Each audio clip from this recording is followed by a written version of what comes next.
Welcome to Expanding Minds, a weekly show on the culture of consciousness. Our guest today, Jeff Warren.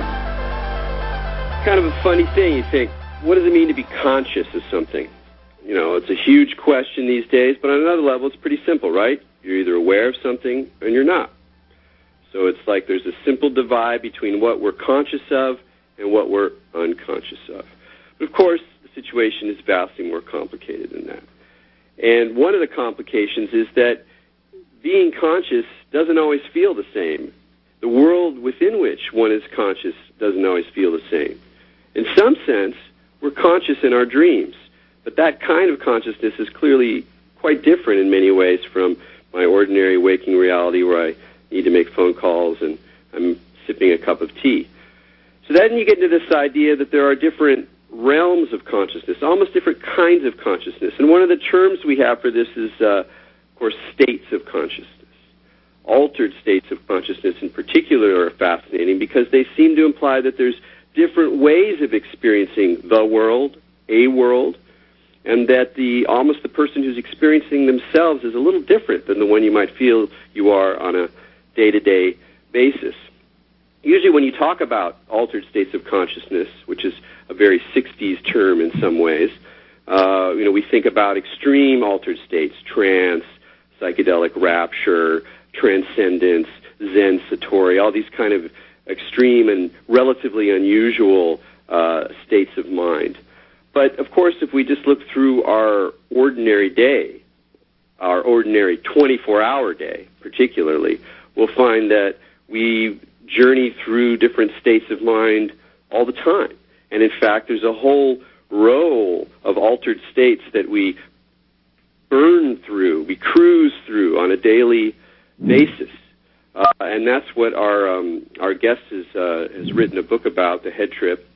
But he's also a fascinating thinker on all sorts of matters of consciousness. But before we talk to Jeff, I want to introduce our co-host, Expanding Minds esoteric librarian, Maja Daou. How you doing, Maja? I'm good, Eric. How are you? Pretty good. I was kind of thinking, I was thinking about all of these ordinary, non-ordinary states that we go through. It's almost a question. I mean, is a dream a non-ordinary state? Well, it's certainly non-ordinary compared to my daily reality, and yet I have them all the time. So that we have this weird category of non-ordinary states that we go through on a regular basis. What is your favorite non-ordinary state? Ordinary, non-ordinary. I have two. Can I have two? Yeah, you can have two. Okay, my two favorite ones, I'm a really big daydreamer, and I always have been since I was really little. So the daydream state, which, Jeff Warren, he has his little different, he breaks them down into different categories, and the daydream state is definitely my absolute favorite because I get really into daydreams when I'm awake in reality, which is kind of scary and weird, I guess. Do you get really good visuals? Yeah, total visuals. Sometimes even sounds and smells come in there. And then my second one, and I wanted to talk about them both together because they relate, is lucid dreaming, which I've had, a lot of lucid dreams. And it's kind of that crossover you get where you can, bring the dream into your waking life when you daydream, and then you can bring your waking life into the dream when you're lucid dreaming because you become conscious. So those are my two favorites just because they have that weird, interrelation where everything gets kind of fuzzy. Exactly. I mean, that gets to be one of the even more interesting issues is not just defining these different states, but then paying attention to how one passes between them, which really thickens the stew immeasurably. So let's bring on Jeff Warren. Are you calling in from Toronto, sir? Yeah. I'm calling in from Toronto, my neighborhood, Kensington Market, looking out at the kids dealing drugs in the park. Well, those altered states, they're calling us all the time. They're everywhere. Thanks for joining the show. And first, I just want to give people a little flavor of what the Head Trip is about. I mean, there's tons of books about consciousness now. It's a hot topic, and you did something almost like disarmingly simple in conception, but very unusual in terms of the kinds of books and material that people are consuming now. Yeah, I mean, I guess it came out of, you read so much about the latest neurobiological study, and I got interested in what was happening in the brain.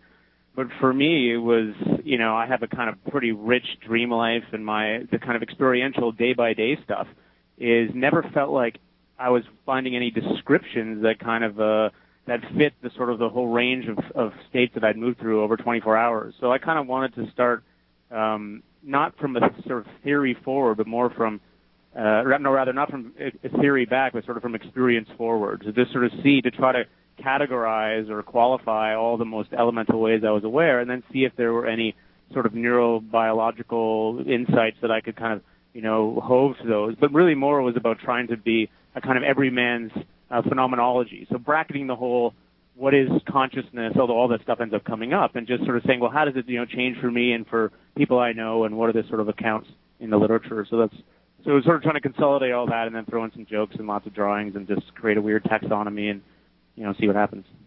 Well, it was very successful, but I'm curious when you think about it, like, dreams are an obvious example of an ordinary, non-ordinary state, but there's other ones that I think a lot of us maybe pass through without even being particularly aware of them or sort of noting them. When you were creating your taxonomy of a 24-hour head trip, what were some of the more unusual or kind of invisible states of mind that you became interested in? Oh, man. There's so many. It kind of started off, and to kind of give it context, I guess, when people talk about the sort of three primary states of consciousness, which is sort of waking, dreaming, and then I guess slow wave sleep or stage 4 sleep.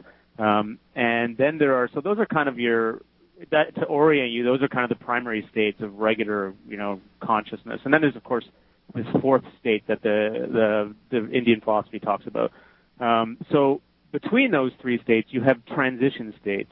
And so one, for example, that people know about, but that as I began to read into it, there's just so much cool stuff in it, and that's the hypnagogic state at sleep onset, which is different than the hypnopompic state in the morning. People often conflate those two, but in fact, they have a very different character for reasons I can explain. But so the hypnagogic is sort of like the first invisible state, because most of us just sort of shoot right through it on the way into sleep, and we don't really pay attention to the phenomenology and the kind of richness of what's going on. So I could talk a little bit about that. Let's talk about that, because I'd have to say that in answer to the question I asked Maja about which of my favorites are, I'd have to say hypnagogia, which I don't experience all that often, but when I have experienced it, some of my most powerful and peculiar dreams, messages, quasi-paranormal experiences that I don't actually believe are paranormal particularly occur in that particular state. But I often mention it to people, and they're not even really aware of it. Can you just give us a little thumbnail on hypnagogia? Yeah, sure. It's sort of the quasi hallucinogenic state that takes place between waking and sort of stage 2 sleep. It has you get kind of events happening in pretty much every sensory modality. So people have had probably the experience of lying there and suddenly kind of feeling like you're falling backwards in your bed, or having that sudden jerk. So there's like a physical feeling to it. As you close your eyes, there's this sort of, there's an ideational quality. Of course, your thoughts, you're thinking, and they start to kind of like skip off on the more associative rails. So that's really a big part of the hypnagogic, is that more associative thinking. And of course, as it skips off, then it recalls all kinds of different images, and all different sensory modalities. You begin to get, flickers of images. It starts with sort of more ideanal, this sort of Eigenlicht is what the Germans call it, this sort of like retinal dust. And then you kind of work up to static images, and then finally into these fully immersive narratives that are like dreams, although most people drop off into a kind of slow wave before they hit the full immersive dreams. But even that, to break it, this idea that, as you begin to really slow down and take a look, that there's this kind of secret psychic progression moving from this sort of like the dust through the still images through to the more immersive narratives, kind of like ramping up to a dream, but very different in character. And as you say, too, it's a favorite destination for a lot of occult thinkers who are into it. Is just, they thought they could kind of access all kinds of pan-psychic kinds of realities, and because it is a sort of permeable transition state. But it has all kinds of, not only is it really fun to kind of, as you begin to pay attention to what's happening in that kind of progression of different experiences, it actually can be quite useful, too, And for me, this is why for me it's my favorite state, because I use it all the time for kind of creative problem solving, or more just for kind of weird lateral riffing, where I'll be thinking about some problem or thinking about something I'm writing about, and I want to get kind of a kind of a peripheral take on it, or a kind of right angle take on it, instead of the usual neural troughs that you get stuck in. So I just sort of will think about it, and I'll prime it up, and then those sort of networks, and I'll kind of go to sleep. And then as I do, the neural luge sort of shoots off on like all kinds of other ramps, and I get weird images that pop down and weird thoughts, and it's really, I love it. It just can break you out of that kind of linear trough of thinking that we get into too much, and that's kind of available to anybody. And Edison used to use it for the same thing. So that's a little, I guess, snapshot of hypnagogic. It's like a visionary power nap. It is like a visionary power nap. One of the most striking things that I remember now, there was a number of encounters and experiences that were remarkable in this state, but one that goes to this idea of progression is there was a period where for some reason I was able to stay conscious or aware as I went into sleep with quite a degree of strength, and it was night after night. And one night I was very aware as my eyes were closed. I was looking, sort of looking into the space of the closed eyelid, and there was that retinal dust, random little phosphenes firing off, clearly meaningless or just simply, a neural static.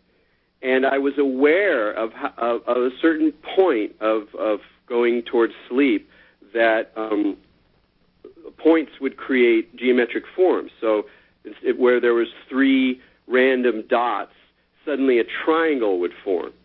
And then as soon as the triangle, or the shape that was sort of blob or whatever, was formed out of this pattern, then just shortly thereafter, it would become a 3-dimensional object.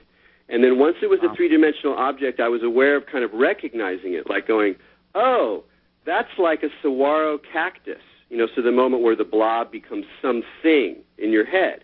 And I could see that happening, like, oh, it's a saguaro cactus. And as soon as that happened, then suddenly this, immense 3-dimensional Western landscape kind of opened up from this image. So it was a remarkable experience of the constructed nature of these deep sort of dream realm, or, visionary dream realms. And yet there's something about the paying attention to the process of how those come about that's just enormously fascinating, and seems to be pointing towards something about how we develop a new relationship to these states of consciousness that we have access to all the time. That is so interesting. I completely agree with you. I think, the great, the wonderful thing about the hypnagogic is you have some of these rational waking processes still intact, in a sense. So you can appreciate and explore those in a kind of rational way, very similar to what happens in lucid dreaming. But, what you're speaking to is the reason I think that dreams in general, whether you're talking about the kind of the hypnagogic stuff at the very beginning, or you're talking about, full immersive REM dreams or lucid dreams, why they're so enormously important for understanding consciousness, which is that, in a sense, they represent an opportunity to see how consciousness operates in a pure culture. That most of the time in waking, consciousness, in a sense, or attention is sort of filled to the brim with sensory input, with all the things that are going on around you. But when that gets blocked off, particularly, and that's what happens, although not entirely, for the most part, the external world is sort of like is sealed off when you're in the dreamscape. What you then get is just, it's all inward processes, sort of forming and generating these sorts of worlds. And this is, of course, the absolutely amazing thing about lucid dreaming, is that if you can wake up in the dream with all of those sort of rational processes intact, your waking memory, or all the kinds of structures that we use to, and rational knowledge structures we bring to kind of the external world in waking, if you can bring that to that internal world, well, then you can begin to sort of tease out some of the operating rules of the mind that are very, very, very, very elemental. And I can't think of anything more thrilling than this, than to beam down into the brain, into this virtual world that's sort of created by this world-building creative machine, and then cruising around inside it, and hammering on the walls, and lifting up rocks and engaging characters and conversations, and it's extraordinary. And I just and even to make it even more crazy, that's wild enough, as this potential to explore all these sorts of internal processes. But the latest interesting thinking in consciousness, and I just came from this sort of Towards the Science of Conscious conference in Hong Kong, and it was amazing how many disciplines were there and how many wild ideas were being engaged. The latest thinking about it is that consciousness, it's not even that useful to think of it as sort of some kind of, solitary thing, that it kind of couples to the world in all these interesting ways. So now I'm beginning to think of dreams not only as reflections of simple or complex internal processes, but that, in a sense, the whole world exists in there too, reflected and distorted back in all these intriguing ways. So you can then begin to...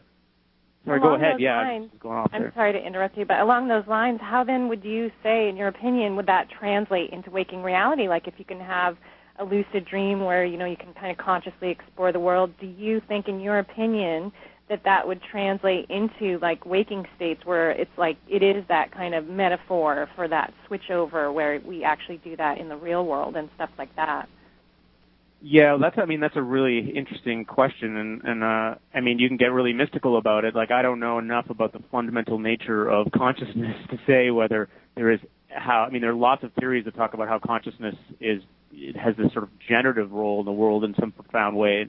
I would say for me, just as somebody who lucid dreams occasionally, the biggest insight for me is just recognizing how much I'm on automatic in waking, that I'm just not really conscious at all. I'm just sort of going around responding to events the exact same way we do in a normal dream. And just like in a normal dream, you could wake up and become lucid and no longer kind of get fed forward in that narrative. You can do the same thing in waking. Of course, the Buddhists talk about mindfulness, and this is a spiritual practice. So, that's how, I don't know if that answered your question, that's kind of how I operate with it.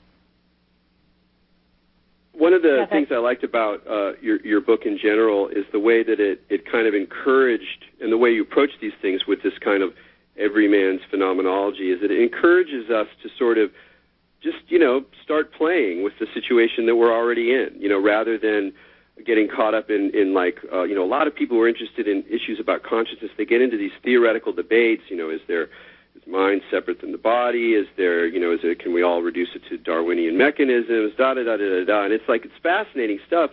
We have to wrestle with it. It's some of the biggest questions of our time. But, meanwhile, they're going through their daily experience with all this opportunity to kind of probe their own degrees of awareness and their own modifications of consciousness. And it seems like not only, fun and interesting, but incredibly important, and even, potentially sort of politically important, because I think that one of the reasons that people resist really looking at their experience on a daily level is because it's not always so pretty. And some of what we see is, like you're saying, is that we're actually much less conscious, much less aware of our day-to-day reactions, our motions, how we act as if we're making decisions when if we really reflect on it, we can see a whole series of billiard balls leading to certain kinds of actions, and indeed some really fundamental and in some ways scary questions about free will and about what, who's really running the show. But for that reason, it seems also extremely important, and so the model of the lucid dream seems quite relevant. And I've met lucid dreamers who do it to play, and it seems like, well, that's fine. You go and then you wake up and then you can kind of do whatever you want in this fantasy world and then explore it. But I'm more interested in people who use altered states to kind of reflect on consciousness itself, almost to like cut against the tendency to fall asleep or to believe that whatever given state you're in is, the reality. And instead, you find these kind of cracks or these transition points that sort of reveal more about how the whole system works on the fly. And just one example, again, I will not bore everyone with dream tales, but there was one dream I was in where it was a very unpleasant kind of anxiety dream, very gray skies, a nasty post-industrial landscape, and all these sort of hostile beings that I kept encountering, and I really wanted to connect with someone, really wanted to have like a human connection, and all these people were really mean and cruel. And then I realized that the state I was in was this whole emotional place where I was never going to be able to talk with everyone because I was overwhelmed with anxiety, and I just had to get out. And then I was like, well, let me just see where I am. Well, let's look at the sky. And I started looking in the sky, and I noticed that I was like, that's actually not very well done. It's really pixelated. You can kind of see these big fat pixels that were sort of cheaply done. And then as soon as I recognized that it was sort of a construct, I broke out of the whole world and went into this other marvelous land. So there's something about that bringing attention to the edges of the state where we're in that can really open up some interesting places. Are there other examples of that in daily consciousness? Like the way maybe we go into little trance states or little daydreams and we're not even really aware of it. I mean, talk a little bit more about the fabric of the awakening or the awakened state or typical waking state in terms of these little modifications of states of consciousness. Sure. Oh, man. I mean, there's like a million points I could say about that cool spiel you just did. We got to talk about kinds of knowledge because that's something because it's just so relevant to what you're saying. But as far as the day stuff, I mean, I think, again, people have this sort of homogenous notion, we're conscious, that's it, and then we go to sleep, and then it's sort of an on-off switch. But in the day, I would say it more as like there's tendencies. There's tendencies to be deeply absorbed versus sort of externally mindful and alert versus daydreaming. There's sort of versus sort of just completely zoned out, alpha, space out. There are kind of like 4 or 5, really sort of fundamental tendencies that we sort of drift into. But some of them are really, really intriguing. And I guess the one you kind of alluded to, the trance state, and that was one which is a perfect example of what you're talking about. And I talk about trance in my book specifically in the kind of hypnotic context. I mean, trance is such a huge word and such a huge kind of category. But in the hypnotic context, what seems to happen when people are in hypnosis is this is correlated now with some really interesting sort of fMRI studies of the brain, is that there is this sort of slackening of kind of executive processes where, in a sense, you are giving yourself over to another authority in order to impose all these different cognitive distortions or whatever else over top of it. So it's literally to the point where some people actually hallucinate things that aren't there. I mean, so you get this whole dream world bleeding into waking. But what I find so interesting about that is that that's just the hypnotist. But in a sense, you can bring that out to, there are many hypnotists in the world. Anyone or any authority that tries to kind of pull you into a single perspective. There's a kind of entraining effect where you kind of lock into that. I mean, it even happens in films in a way, or in a good book, you get into a narrative and you just sort of like, you succumb to that kind of worldview. And to the point where it can become enormously immersive. And I think it made me begin to realize how, in a sense, how fragile our autonomy is in so many ways, how we're constantly coupling with all these external authorities, whether they're in the form of narrative or in the form of particularly influential or authoritative people or a kind of political dialogues, to use an earlier point that you made. And so that's where, you get the sense that waking consciousness can really be hijacked. And from there you get right into the whole, religion and science stuff too, because you realize that these are these sort of narratives that kind of lock you in. I'm not saying there's not an objective world out there. There absolutely is. But that the way in which you experience it is very much conditioned by the dimensions of authority that are around you, and that was what sort of trance brought home to me. Well, let's talk a little bit about kinds of knowledge, like you had mentioned. I mean, I know just from your writing that you're very interested in different accounts of experience, including religious ones or spiritual ones or parapsychological ones. And at the same time, you also maintain a great respect for the boundaries of what we can say within a scientific context and within our sort of rational discourse, if you will, of that within which we talk about these things with other people. How have you come, in your position as sort of as a journalist and an investigator and a magpie, and your own, as your own creative person, how have you come to think about these different kinds of knowledge claims that we can couple to different states of consciousness? Yeah. Well, I mean, it's an ongoing process for me. I'm constantly updating it in a sense. I mean, I think the most useful approach for me is to think of myself as a kind of curator of ideas. So I try to withhold judgment when I'm going into an area or a new perspective, and I just try to understand the dynamic, what's going on. But having said that, it's kind of a heavy question because it gets to even like how you are in the world, So the spirituality science thing is that I love the scientific worldview. I find it really interesting, and of course the scientific worldview, as if there's one scientific worldview, even within science itself, it's constantly updating and changing. So you can talk about within consciousness this sort of materialist approach versus you can talk about the more embodied and inactive approaches that are coming out of the sort of new biology, and they're very different, and sort of systems approaches. So each one getting more and more complex and interesting.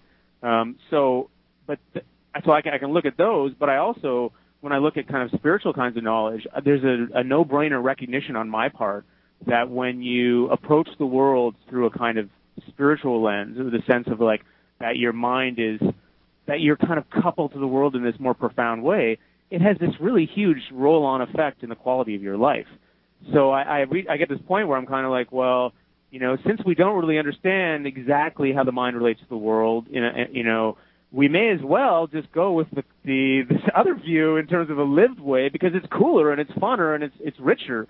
But then how do you do that without compromising the sort of the honorableness and the rigor of science? So for me, it ends up being this sort of like you end up in this sort of crazy wisdom position where you're just trying to withhold judgment in a way and just recognize that these things are sometimes paradoxical and sometimes you may be entertaining mutually exclusive or ideas that don't quite match together. But so that's a kind of a big picture answer. But I guess in the smaller picture, when you look at how consciousness changes over the 24-hour period from the head trip, you realize that certain states seem to privilege different styles of knowing. So you have, in the dream, there's a very emotional kind of knowing that's really operating there. Like the emotions are really highly charged, and certain meditative states, you've got more of that kind of connectivity, spiritual vibe.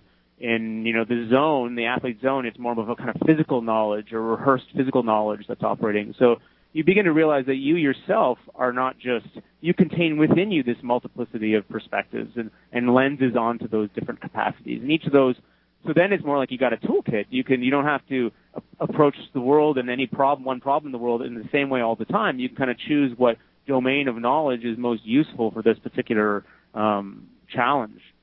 Yeah, that flexibility, that was just beautifully said, both of those points, because that's, again, one of the reasons I've always been attracted to your work, because it's similar. I've come to similar kind of conclusions in my own because I'm interested in so many different models of reality, and I recognize that within those models, things happen within certain frameworks that don't or can't happen in others. And so how do you end up navigating between models that in themselves have all sorts of rigor and different kinds of rigor involved with them, and yet at the same time, if we're honest about how we move through the world, we're constantly moving between these different perspectives. And I think a lot of what this kind of work and this kind of studying and these questions, a lot of the kind of opportunity it opens up is to become less, to grip on the idea of a single perspective less and less, and that more and more we recognize that while we might narrate ourselves as being single consciousnesses that are awake right now in this space, that actually, if we look at it, there's a lot of different things going on, and that we're moving between different frameworks all the time. So we think like, oh yeah, I've been awake for the last 4 hours, but if you really look at it, it's actually I was, deeply engaged for about 5 minutes, and then I daydreamed for 10, and then I was essentially kind of sleepwalking for another 5, and then I saw the cop and I had this reaction. And we see that it's actually this quite rich movement through all of these shifting frameworks. And it seems to me that it's this one of the questions of our time, particularly when it comes to issues of consciousness, that we're called upon to learn how to navigate these different realms with grace and wit and intelligence, as well as sort of philosophical rigor, that rigor alone doesn't actually deal with the problem, doesn't really deal with the depths of the conundrum. So in some ways, the position that you're in vis-a-vis these sciences, as a journalist, as someone who can afford on some level to move around, or who is hopelessly condemned to move around between these different perspectives, is actually serving a really important role. And I wanted to talk to you a little bit about how you see your role vis-a-vis these scientists. You go to these conferences, you read a lot of papers, you interview scientists, you represent them in books, but you're not simply translating a scientific ideology. You're doing something else. How do you see your role in terms of facilitating the larger public discussion of consciousness and neuroscience? Yeah, I mean, I guess I kind of think of myself as a sort of an activist for perspectives. That I'm just championing that kind of multi-modal kind of panorama of perspectives that we just sort of talked about. And but I try to, in so doing, I try to really get inside whatever the idea is that's presented for me, in front of me, the scientific idea, or any other one, and try to really live up to it. But I guess one of the things is I feel like a failing. Maybe it's not a failing, but I feel like I'm not often critical enough. But that's because I feel like my attitude is like just try to be kind of positive and to try to show whatever the theory is in a sort of positive light and understand it, and then people could then attack it.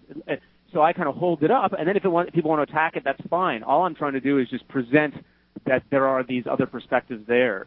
But it's true, I get into this situation. For me, there's an ongoing tension in my writing between, I find myself getting into this sort of trough of certainty where I think, I have to be the explainer now. I have to be the authority on this, and I'll do a ton of research on a particular aspect of science or whatever it is or whatever I'm writing about, and I find myself writing it in this way that's like, well, this is it. This is the story of this. And then I'm just like, dude, I just think what a lame ass that I am when I'm doing that. I just don't believe it. So the trick I kind of realized is the experiential one. I just tell you the story I just try to say the story of what I've done, the story of what I've encountered, these ideas as I understand them, and here they are, but I put it through an experiential prism as opposed to some kind of authoritative prism. And that way my hope is that my audience will understand that I'm just it's an ongoing process. And I think that is what a lot of good journalists do. Just to give you an example, someone like Malcolm Gladwell, who, a lovely writer, some people think that his approach is pretty, he has a pretty narrow social science sort of thing that he goes to. But he's not afraid to say, oh yeah, I changed my mind. I remember I was reading this debate between him and Adam Gopnik about healthcare and Canada versus the U.S. And at the time he took this sort of pro-America approach. Oh yeah, America's thing was great and whatever. And he actually had some really interesting arguments. And then a few years later, I was reading a blog that he wrote, and someone asked him about it. He's like, oh yeah, I know, I changed my mind. And it was like, wow, he changed his mind. But that's so great. And so he's like, I was wrong. And I think to be able to sort of say, all I can do is this is what my experience and what my understanding has taken me so far, but it recognized that it's provisional. Well, that to me that is a truly scientific attitude, in that a real scientist will recognize that all that knowledge is sort of provisional. And particularly when you get to the big picture stuff, the nature of reality, the way mind relates to nature, how can you say anything with certainty? If you were to try to, it would just be, to me, it's a kind of dishonesty. So that's that comes true. That's what I mean. It's ultimately sort of an ethical mode, and I think a problem that a lot of science journalists in particular get into. It makes sense in some ways, is that they feel like they are there to translate, and and along with translating, they often just translate the attitude of authority, because science is often framed as this idea, and in the larger culture, it comes with a huge amount of authority attached to it, when it seems like better work can be done with doing the difficult and sometimes contradictory and anxious kind of work that you're talking, where you're aware of the game of authority, but you're also going to take it farther. Yeah, it's interesting. There's this thing about science journalists, I find a lot of science journalists can be very kind of patronizing. There's this sense that they have to somehow protect their audience from these wingnut ideas, and they often will describe some phenomenon or some thinker according to the most weird principle. And this is something like the journalist Scott London was once talking about, and I completely agree with him. And I found that there's a lot of, for me, I found most scientists are more open-minded than most science journalists. Scientists are, for the most part, I found to be really open to some of the wilder ideas, particularly if you get into physics and stuff. It's really the kind of skeptic.org, Skeptic Magazine, science journalist watchdogs who are the most sort of closed, who feel like they need to be the kind of public protector. And you can understand maybe why that came about, because at one point science was persecuted and it was a kind of minority opinion. So, but I will say one other thing. I mean, one of the big conclusions of my book that I completely didn't expect when I was researching it was about the role of expectations in shaping consciousness and shaping your experience of consciousness. It happens to be true in almost every state that, for example, in lucid dreaming, the expectation that you're going to have a lucid dream is what can help get you there. And it's true in all the other states as well in a quite profound way. And what you begin to realize, A, is there's a sort of two-way relationship between something as vague as your own expectations and your brain, but B, that you, in this sense, you create your worldview in this very profound way. And it's ironic that people who are super, super skeptical, it means that they're then excluded from kind of having the widest range of possible experiences versus people who come to it in a more open-minded way, and even who have a kind of belief effect, who believe in these other things, will then get to engage in that. And I think if you're talking about consciousness, well, this is a really primary kind of dynamic that you need to honor or be aware of. Oh, that's fascinating stuff. I just want to let people know we're talking to Jeff Warren. This is Expanding Mind. If you have any questions, you can call into the toll-free number, 888-873-4643. Well, since you opened up some of these, the door to more unusual accounts of consciousness, I was talking before the show with Maja a little bit, and she had an interesting question to throw at you about some of these transition zones that you map out so well in the head trip. I do, Eric. Thanks. Jeff, this is something I think about a lot, and I've read a lot about, and I don't know if you're familiar with, like, Tibetan dream yoga at all, but basically the tenet of that is they do lucid dreaming specifically to try and attain consciousness in the dream state, because they look at it like if you can keep your consciousness from that shift of being awake and being asleep, that you can keep it from being alive to being dead as well. And they do that to practice dying consciously. And they think there's a translation there between being able to be conscious awake and alive and being conscious asleep and dead. And there's things in other traditions, too, like in Judaism, every morning when you wake up, you say this prayer called the Modeh Ani, which basically thanks God for putting you back in your body every morning, like kind of, insinuating that you left your body and went to this other place when you went into the dream world. And that, of course, opens up this whole thing, like when there's shifts in consciousness, is it still the same reality? Or are you going to other places, other realities, other things? And I know in your book you delineate so well that kind of fuzzy line of shifting through the conscious states. And I was just curious if, in your opinion, if you think that could translate somehow your consciousness with sleeping and dreaming to like living and dying, and if you had any kind of experiences with that or anything you wanted to share that might relate to that. Well, that's the one thing I haven't experientially gone to yet is the death experience. So I don't know I have a ton to say about it. I mean, I know the Tibetan lucid dreaming tradition, and I love their idea of sort of 24-hour consciousness, and I understand too how they map that on to maintaining kind of awareness through that kind of the barrier of death. But I don't it's interesting. I mean, I'm super interested in all this stuff, but I haven't, for me, until I have the experience of something like that, then then it's just sort of my reading, and then my reading of it is right. I'm open to these ideas that there's that multidimensional quality that consciousness can enter into. Why not? I mean, multi-dimensions are the most common thing going in physics. So I think that, and there's also some pretty, I haven't read enough of the reincarnation literature to know sort of how it operates, but it's a really interesting idea.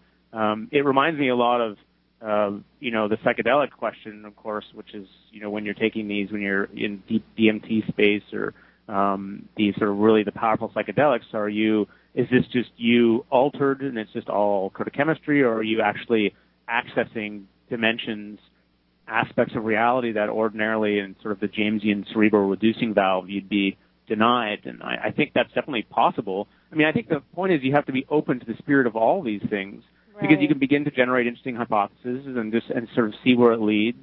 But I don't have any. Well, it's interesting, too, that you mentioned psychedelics, because DMT, a lot of people think, is like the mechanism between shifts in conscious states. And a lot of conscious states that you talk about in your book, there's several scientists that kind of theorize that DMT is responsible for, or as the mechanism to shift between. And you release a lot of it when you have a near-death experience, when you die, when you dream, like all those kind of things. Do you think that could be like maybe a possible tie between the science aspect of consciousness and that religion aspect of consciousness, that it could be somehow tied to those chemicals? Or I guess it could be. I mean, you get to this weird, I guess it's released by the pineal gland, the DMT, which is, of course, that's the famous pineal gland. You get into this weird thing where you're kind of like, on the one hand, you can sit there and go, oh, it's all just a bunch of chemicals, that this chemical is facilitating this sort of change in style of processing, and when you're entering in psychedelics, it's just really feedback loop, interacting with all these different mashup modules of your brain, interacting with an environment, creating all kinds of distortions of perception and noetic feelings and all this, and you could get right totally materialist. You can get right to the bottom of that, and that'd be absolutely fine. And then on this other domain is the experiential one, where it doesn't feel like you're having all these wild experiences, you're accessing all these different dimensions, and if you believe that the mind is just sort of is yoked entirely to the brain, is just sort of the spin-off of that, then those things will just seem like delusions. But if you believe that there's a deeper coupling between the mind and the world, then it's open season. But I mean, I have no way of speaking to. For me, it's just like I'm open to them, but I don't think I have any really great insights about, because I've been in those places and it seems absolutely insane, and I can imagine how it could be true as a kind of neurobiological mashup. But on the other hand, I've had feelings of certainty in those places, feelings of like seeing deeply to the bottom of something that is so totally shuddering and mind-blowing, and like the old sense of awe, like holy terror, that I feel like I'm seeing to the root of something so true, and I don't care what kind of thing is happening in the brain. It ends up being transformative in your everyday life. So, and it's only because I've had that experience that I think that I'm not open to those kinds of discussions. But you have to have the experience, so that otherwise it's just an abstraction. One interesting idea about the Bardo, this sort of Tibetan approach, is that when we in terms of the word Bardo, that's kind of comes through our culture to some degree. People have some ideas about it. It's generally thought of as the sort of after-death state where you die and then you pass through this kind of quasi-visionary, dreamlike realm, and you're vexed by your own fears and your own desires, and if you can make it through, you might not have to reincarnate. But it's interesting is that term Bardo is really it's really about transition, and that there are Bardos throughout our day. That the Bardo there's a Bardo between waking and sleep. There's even a Bardo in sneezing. So it's a great way to open up that sort of religious idea of there being, this claim that there's an after-death state that we're all going to go through, which is like, fascinating, intriguing, hard to pin down, and opening it up a little bit towards the attention to these transition points that we talked about earlier. That there's something about drawing attention to transition points that liberates consciousness. And whether or not you think that it's liberating in an after-death state, or that maybe this very that by opening up these models of awakening and lucid dreaming and in ordinary Bardos during the day, you can sort of, set that going in the after-death state, who knows? But it's interesting because it is kind of, modeling again. It's like modeling a transition in anticipation of the biggest transition we make. So it's kind of it's interesting when you think about it in terms of those intentions and those expectations about shaping that experience, because when you think about the death state, I often flash on the idea, well, like maybe all that's quote-unquote really happening is there's 20 seconds of your brain shutting down, and then it's it. It's a hunk of meat. No afterlife. But what, 20 seconds? The greatest show you'll ever have is those last 20 seconds. And from that perspective, it makes entire sense to, in some sense, prepare for the moment of death, even if you're just going to wind up as a hunk of meat on a slab somewhere. I wanted, before we're getting towards the end of the show, and I wanted to let you talk, Jeff, about your current work on animal consciousness.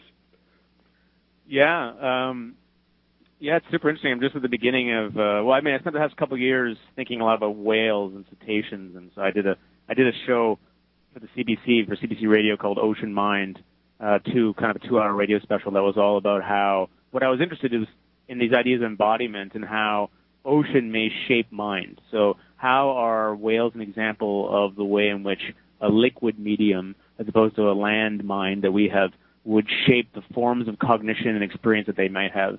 And that was sort of what I started as, but now I'm working on this book, and it's kind of expanded beyond that to just looking at, first of all, in general, all the different approaches that we bring to the problem of animal consciousness, from like the behaviorist approach through to more progressive, like enactivist approaches through ecological ones, similar to the kind of styles of knowledge I was talking about earlier. So looking at it from that filter, but also I'm intrigued with this idea of trying to write a kind of natural history of experience, of trying to describe, like looking at the kind of evolutionary neuroscience, the evolution of how cognition and intelligence has evolved from the first single-cell organisms through to now, and then trying to figure out if there's a kind of phenomenological pairing I can make, where at each level of complexity there is a shift in the subjective felt quality of that creature, and if I can begin to come up with some imaginative ideas of what that might be. So that's the kind of big project. But who knows even as I'm writing it now, I'm like, oh God, what do I know about this? I don't know anything about this. And then I realized the way to do it is just sort of to have fun with it and to present the ideas and to make it kind of playful. But the whale thing is super crazy and interesting. Can you talk a little about this as an intriguing idea, just that maybe also as a way to explain a little more what is this inactivist kind of approach, but in terms of how the idea of what would be aspects of whale consciousness that would relate to its environment of being in water as opposed to our environment. Absolutely. Well, I'll give you two examples. One example is the sort of, if you think about water, the non-territorial, first of all, the kind of boundaryless nature of like living in an ocean. Whales are famously non-territorial. Particularly the bigger whales. They're nomadic. They range across. They have areas that they feed, but they range across these huge distances. And part of it is that, so you can imagine, like, here they had these massive brains that were there 20 million years ago, whereas our big brains didn't get big until 3 million years ago. So first of all, for 17 million years, they are the biggest brains on the planet.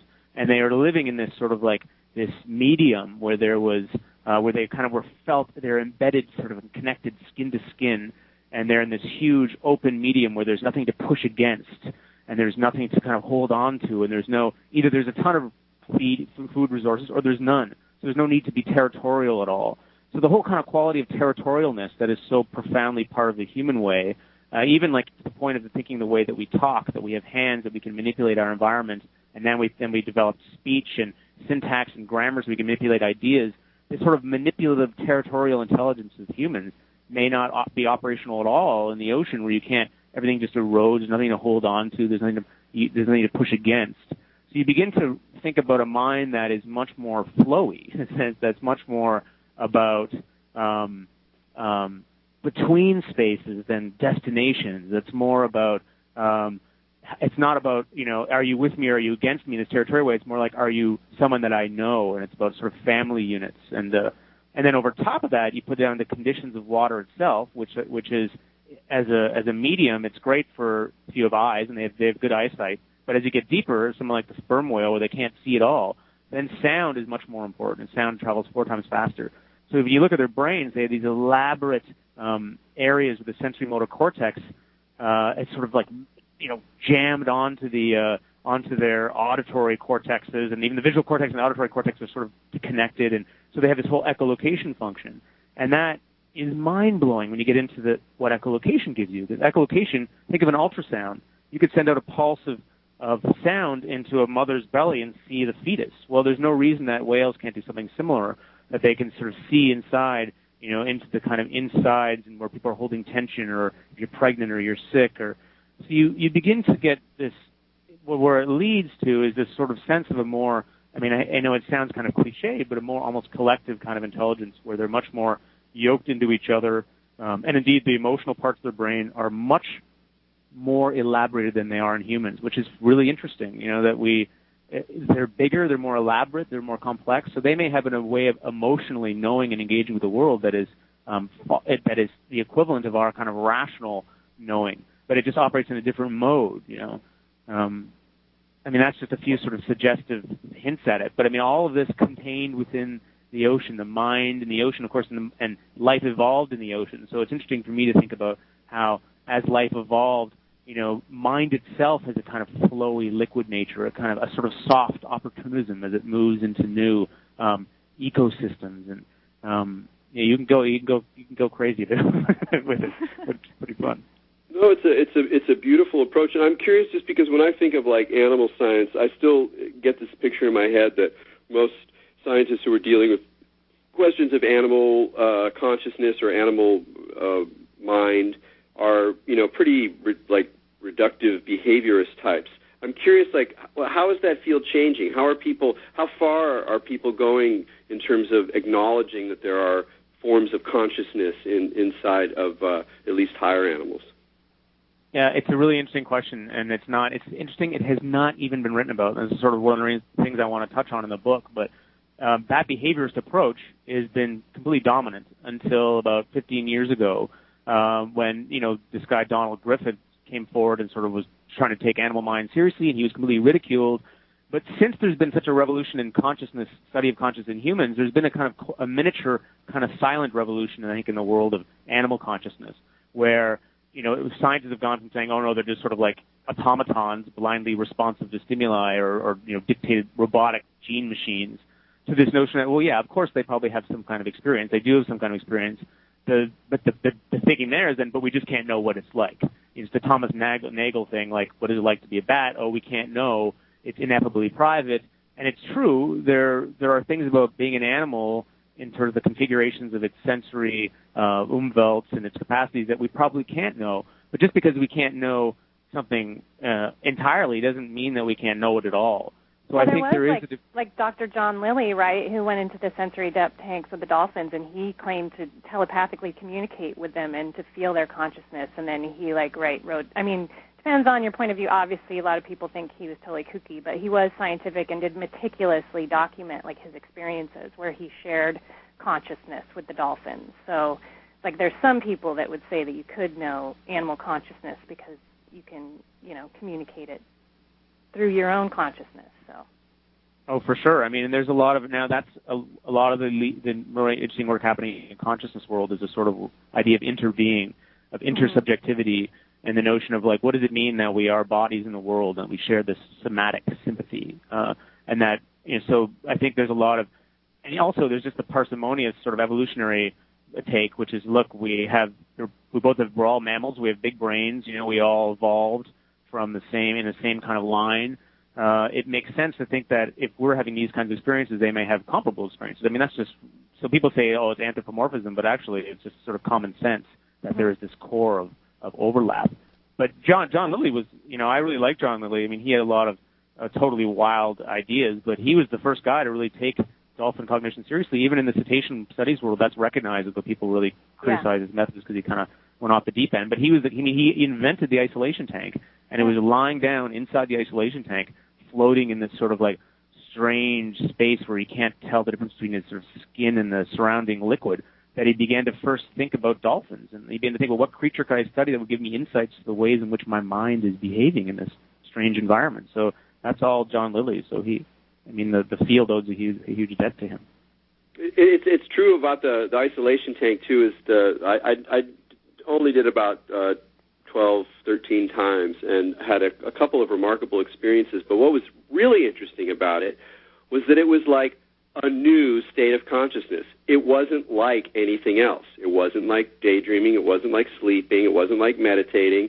It didn't really, it kind of existed at this crossroads of different, more familiar states. And I think that's, again, one of the interesting things about this more experiential, probing, experimental relationship to ideas about different kinds of consciousness, is that it allows you to explore these zones of novelty of kinds of modes that aren't familiar and that become themselves then openings to a deeper recognition of these of the whole shebang. We're getting towards the end, and I wanted to give Jeff the opportunity to let us know about his websites. Can you crank out that digital data?